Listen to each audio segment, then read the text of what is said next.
कुछ लोग बोल रहे थे कि वो तोड़ दो गाड़ी को। अभी हाल ही में मिस्टर इंडियन हैकर ने न्यू मस्टैंग कार ली है और आज उन्होंने अपनी वीडियो में कहा कि अगर उनके 35 मिलियन सब्सक्राइबर हो जाते हैं तो वो इस गाड़ी के साथ भी एक्सपेरिमेंट करेंगे।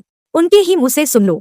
फाइनली ये तय रहा, अगर इस साल यानी कि 31 दिसंबर 2023 से पहले हमारे चैनल पे 35 मिलियन होते हैं तो हम इसके साथ में भी एक्सपेरिमेंट करेंगे, ये वादा रहा।